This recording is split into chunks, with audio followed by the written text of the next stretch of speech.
Hello. So, we're going to talk about brains, books, and balance, the entrepreneur's guide to health and wealth. So, this is me, Coach Dr. Ann. I'm a double board certified doctor, author of Patient Empowerment 101, More Than a Book is an Adventure, a health coach, columnist, and a variety of other things. But this is about you. This is just a picture of me when I was on CNN a couple of years ago during Breast Cancer Awareness Month because the bottom line is empowerment. Empowerment matters. And I have an ebook that I'd love for you to download. You can go to patientworld.net/health wealth or just scan the QR code. And this is free and it gives you a wealth of information. It's a fun read, it's an easy read, and it can do a lot to put you on the right health trajectory. So, the $1 billion brain, while your health is your greatest asset. Um, Now, your brain certainly matters, but if your health is not in order, then your brain's just not going to function. It's like one and the other. They've got to go together.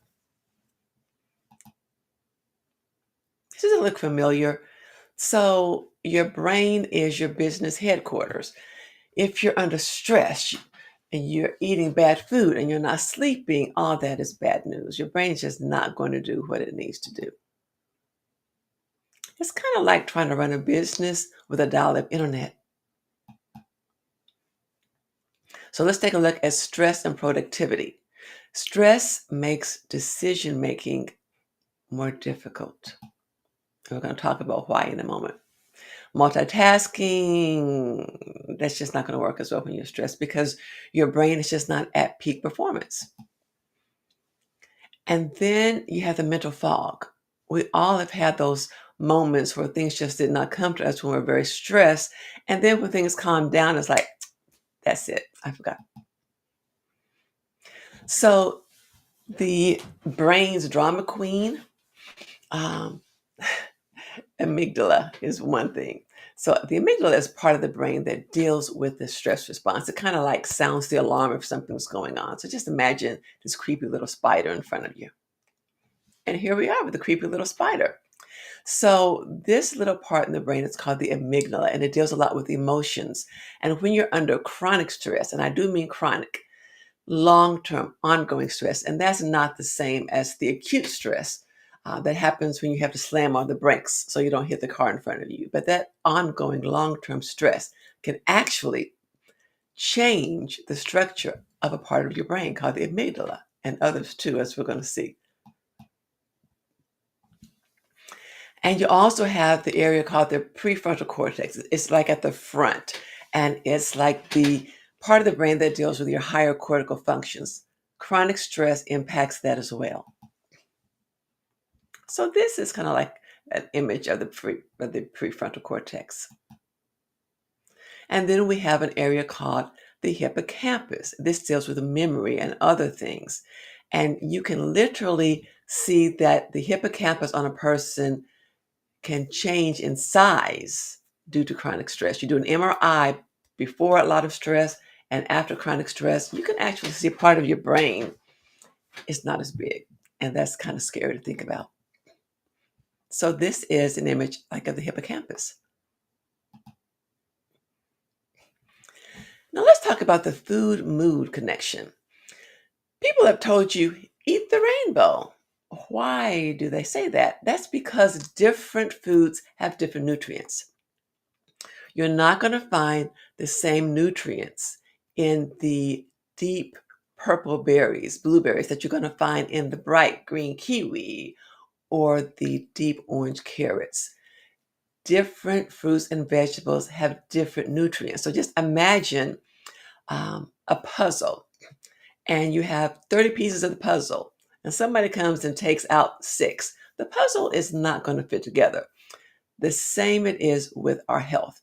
So if you only have two or three fruits and vegetables that you eat all the time and you neglect the others, you're just not going to get all the nutrients that you need. And so by eating the rainbow, you can feel comfortable that you're eating a little bit of this, a little bit of that. This one has vitamin C.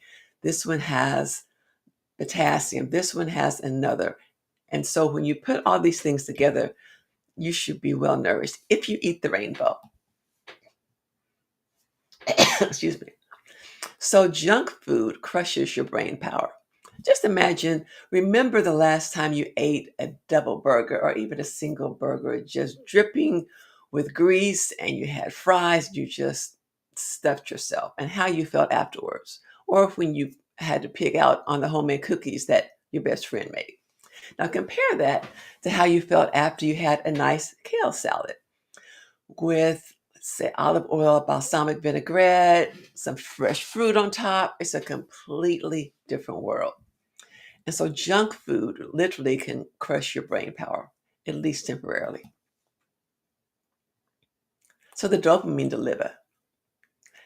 The dilemma comes in because there are things that we can do that will help the body make more dopamine. The brain loves this. It helps us focus, it helps creativity and so forth. And so we're often caught between this tastes good, I really want this. This is okay, but I don't want it as much. And we often have a dilemma when it comes to the food that we intake and other things that we do. So, for instance, bananas, nuts, green tea, they're good for dopamine secretion. On the other hand, junk food, nah. Sugary drinks and junk food is kind of like a dopamine roller coaster ride, and the crash is included. So, coffee versus cortisol. I like my coffee. I have a big mug, and I enjoy coffee every day. But certainly, if you drink too many cups of coffee, then it can make you jittery, it can make you anxious. So, a hack would be have some coffee and then add some green tea to it for the rest of the day. So, a cup of coffee in the morning to get the ball rolling, and then during the day, have a little green tea here, a little green tea there. Exercise is a huge brain booster. So it helps you get more oxygen to the brain. It helps you make better decisions. It releases endorphins that go to the brain. It's just not only good for your body, it's good for your mind. So it's kind of like natural Prozac meets a Red Bull cocktail.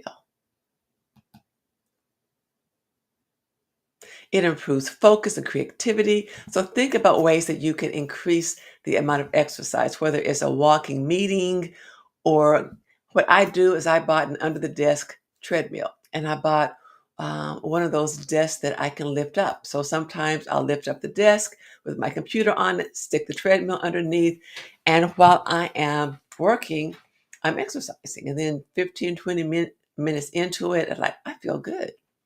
Those are the endorphins. So be creative, figure out whatever you need to do to get to where you need to go. Sitting is the new smoking crisis. We know that even if you are very athletic and you get out and you exercise 4 or 5 times a week, if you spend long periods of time seated, that still decreases your life expectancy. So just figure out what's going to work into your schedule. You may want to get up every 30 minutes to go get some water or go, walk up and down the stairs or whatever it takes. Don't stay seated. And on those weekend movie binges, get up and stand and play, walk in place for a while, do something, but just don't sit for hours. So when you sit, your sluggish thinking kicks in. That's the mode that you're into, decreased blood flow. That's not good. So again, get up, be creative, figure what you want to do, and just go for it. Sleep is another powerful weapon. So people who sleep less than 6 hours are frequently at less than peak performance. And a good rule of thumb is most adults need 7 to 9 hours a night. So before you go to bed, don't lie in bed with the TV set on or the lights on high. Excuse me. it's going to be hard for your brain to really calm down. When it's near bedtime, dim the lights, get rid of the cell phone. Don't lie in bed with the TV going till it's time for you to go to bed, because that's going to prolong the latency period, the period it takes from the time you say, okay, I'm ready to go to bed, until you actually fall asleep. So there is a connection between sleep and wealth. Bezos sleeps 8 hours a night. And something else that is important to understand is that your brain has a cleanup system. It's called the lymphatic system. And when you're in deep sleep, it's kind of like somebody's taking a mop and just sweeping up all the toxins around your brain that have accumulated during the day. And if you don't give your body that rest, then you're going to forego all that cleaning up of the toxins, so to speak. So you're not as likely to wake up the next day refreshed and ready to go. Now, these things are just the tip of the iceberg. So there are a lot of other things: drinking plenty of fluids. I don't mean sugary drinks. Drinking plenty of water, homemade lemonade, things like that. So again, I do invite you to download this book. This book will give you a lot of information. Again, it's an easy read. You can do a little bit at a time. Lots of pictures. It's not just paragraph after paragraph. That bores me. That's hard for me to get through books like that. So I didn't do that to you. This is my platform, one of my platforms, patientworld.net. And in this platform, I decided I wanted to kind of make like a medical Udemy. I learned a lot on Udemy, so I thought, hey, why not have a medical Udemy, so to speak, where people can go to learn a variety of different things. So I have a variety of colleagues and people who have done different videos. Priya Jasingani, she is a board certified endocrinologist and an obesity expert. You might have seen her on ABC News. And she does a course on obesity. There is a physical therapist who is an exercise guru. She does part of it. A nutritionist deals with the gut microbiome. And I give 100 fast facts. So that's a very interesting course. And then we have Chef Dr. Michael Finster. When we did this course, he was the world's only board certified interventional cardiologist who is also a professional chef and a culinary medicine professor. And he talks about what we need to know about the leading killer in America and many other countries: heart disease. So you don't have to just sit back and say, if it happens, it happens. My dad had it. My mom had heart disease. It's coming to get me. That's not the mindset. You need to learn about it. You need to learn how you can ward it off. You can learn how to recognize early symptoms so you can get treatment early. There's a wealth of information in Chef Dr. Mike's course. And I do one on Patient Empowerment 101. It's like a master class with actors and so forth, acting out scenarios, because I practiced medicine for a long time and there's a huge disconnect between the way doctors think and the way patients think. And so I wrote the book, Patient Empowerment 101, more than a book, it's an adventure. You can get it on Amazon, but this kind of brings it to life. This will help you communicate with your doctors in such a way that they're going to sit up and pay attention, and you can actually help expedite your own diagnoses, which means fewer tests and procedures, which can be painful and expensive and dangerous. Fewer medications that don't work and cause side effects. There's so much wealth that can be obtained. And I don't mean financial wealth. I mean wealth as far as your health, just by learning these concepts. And the masterclass is taken from part of the book. I just brought it to life. But there are others, and new ones are being added regularly.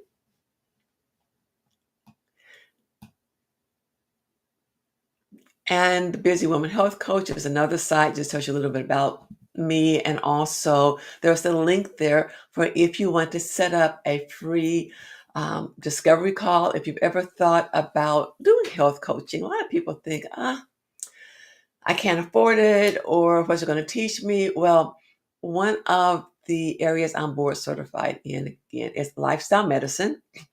It is based on decades of research dealing with ways to prevent, treat, and even reverse a lot of diseases, ranging from type 2 diabetes to certain forms of cancer. The American Medical Association put out a resolution in 2017 stating that doctors should learn lifestyle medicine and apply it. The data is that strong. Now, everybody is not going to have remission of diabetes, but for those who get off insulin, get off the pills, they stop feeling that painful nerve damage is huge. So, again, there is no fix for everybody, but if you take 1,000 people and 100 of them get off of the medicine, 200 of them, more than that, actually, was what we would expect, far more than that. Most of them notice a significant improvement in their diabetes control. That's profound. And so, my coaching is based on the principles of lifestyle medicine, the 6 pillars on how to prevent, treat, and reverse disease. And if you have any interest, let's just talk about it. What your needs are, to see if I can help you. If it's not directly with coaching, I have a subscription plan that I'm working on that's going to be released soon that also deals with the pillars of lifestyle medicine. And that's going to be on the patientworld.net platform soon. But there are certainly ways around getting where you need to be. Don't focus on money. Let's focus on what we need to do to get you better and to decrease your risk of some of these chronic diseases. So my YouTube channels, in addition to this one, I have youtube.com/@PTR Reset, variety of videos there and more being added regularly. And I recently launched at Healthy Family Funhouse because a lot of people are scared of medicine. They don't want to talk to doctors. They don't want to know. But by not knowing, you end up in a trap where you wouldn't have been if you had acted early. So this is just full of cute little animated videos, 2 or 3 minutes. Some of them are for kids, some are for adults. And again, this is a new YouTube channel, so more and more videos will be added over time. And my Facebook group, Empowered Women Health and Wealth Hub. I invite you to join that. My book, Patient Empowerment 101, More Than a Book, is an Adventure. So I just want to thank you so very much for your time. If you liked this information, please like and subscribe, share, tell your friends, because there is a global gender health gap. According to a report last year, 2024, by the World Economic Forum and the McKinsey Health Institute, each year women lose about 75 million years. That's about 14 trillion minutes of quality life each year just because we're women. There are many reasons for that. But there's much that we can do. And so they call it a gender health gap because it's very clear that this is just not a health gap. People are suffering and dying early. There is a trend toward women suffering disproportionately, being diagnosed at a later stage of many diseases. And I don't mean third world countries, I mean the United States, Canada, Denmark, all the way down to third world countries. And so, as part of our sisterhood, we need to get information. We need to share it with mothers, sisters, aunts, cousins, friends, and so they can benefit as well. Because the gender health gap is not going to be closed overnight. We have to be a veritable army out there making positive changes in our lives. So, again, I thank you for your time, and I hope you have a very blessed day.